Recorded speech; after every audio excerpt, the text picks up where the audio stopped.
Hi everyone. In this video, we're going to look at an AI educator tool called Brisk. And this has a variety of things that you can use it for when creating materials or assessments or really assessing student work as well. So let's get started and talk a little bit about this tool called Brisk. Okay, so here we are on the Brisk page, and what I want to show you is that this tool is a little bit unique in that it is a Chrome extension. So I wanted to show you that you can actually click this button to add it to Chrome, and then on your Chrome browser, it'll look like this icon right here. It looks like a bee.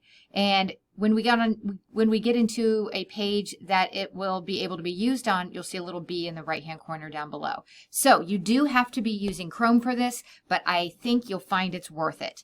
So let me switch over to a page where we can use for a demo of what this tool can do for us.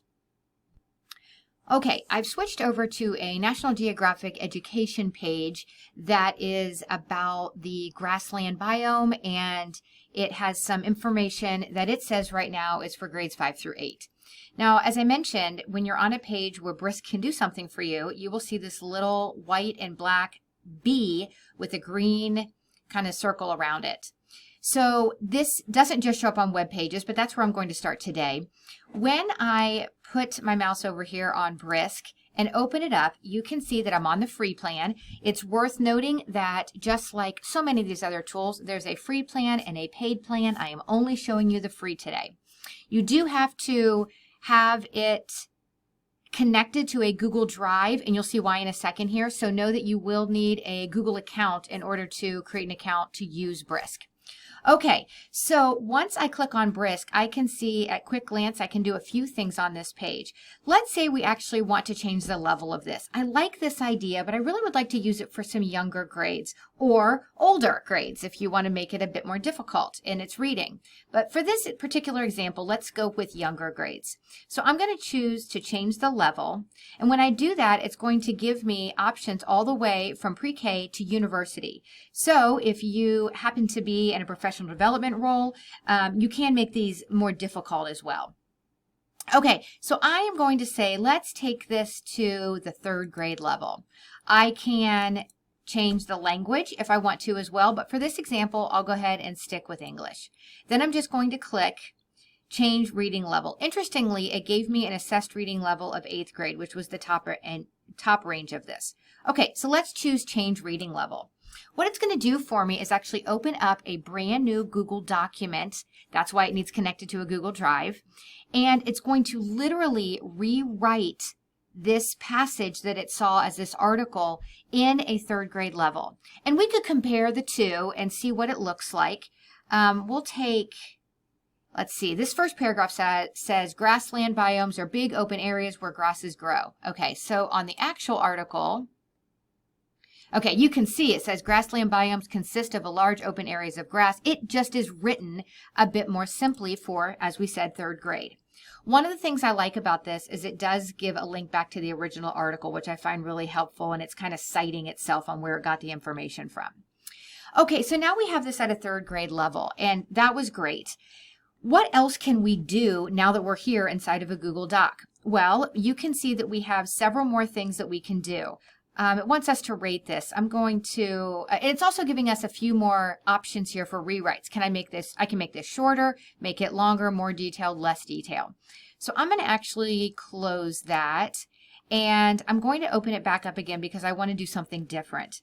Now, again, we can do all sorts of different things here, and if I click create, you will see a whole host of things I can do, including create a quiz, create a rubric for this, a syllabus, a lesson plan, and so on. Let's do that. Let's see if we can create a lesson plan off of the content that's here.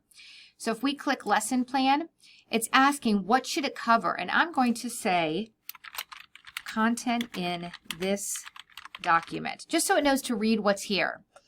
We can make this again 3rd grade. We'll say we'll make this only a 30-minute lesson, and we'll keep it in English, and we'll say Brisk it. And here it is, writing our lesson plan for us. It's giving us 30 minutes. It's connecting it to Common Core standards, objectives, materials. Here's an outline, the reading activity, group activity, writing activity, conclusion, assessment modifications. Okay. As always, with anything written by AI, you want to double check and make sure everything is correct and it is aligned to the correct standards that it's saying it's aligned to. And of course, you are the human. You will take a look at this and see what makes sense, what doesn't, tweak it, change it, anything you need to. But it will create that lesson plan for us.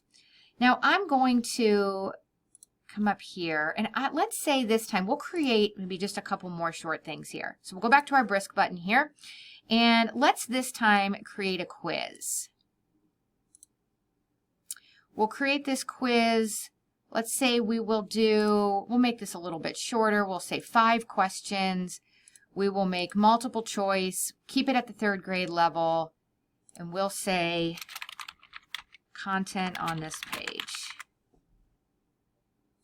It's going to ask if we want this to be in a document or in a new form. Let's go ahead and do it in a new form. We'll let it open up. It'll open up a Google form for us, and it'll write the questions for us.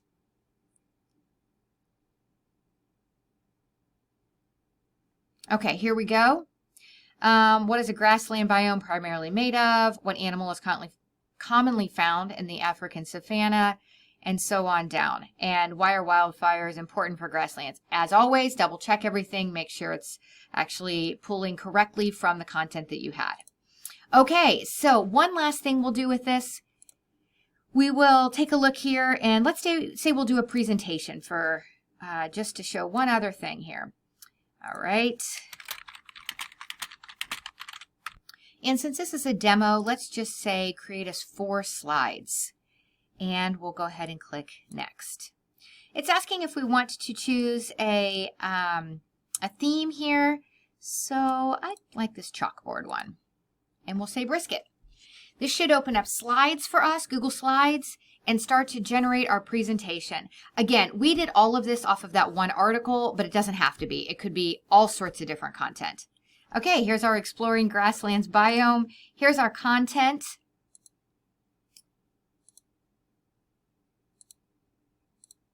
Oh, it did generate 10 slides for us. Now notice that there aren't any images and things like this, so you would want to go in and maybe make it a bit prettier, but your content is there, and isn't that easier to get started with? All right, let's go back here one more time.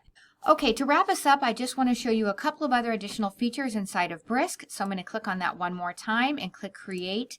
Show you that there are a few more things under Curriculum Essentials like DOK questions or inquiry worksheets. We also have options down here for guided notes, newsletters, letters of recommendation, and some intervention options as well. One other thing that's down here that's worth mentioning is called Glow and Grow. What this can do is provide feedback that you could then pass on to students if you chose to, based on whatever is written inside of this Google Doc. So if I click this here, just to show you what it'll do, I'll go ahead and hit Brisket. You could specify your focus of your feedback, but I'll go ahead and just show you the bare bones here.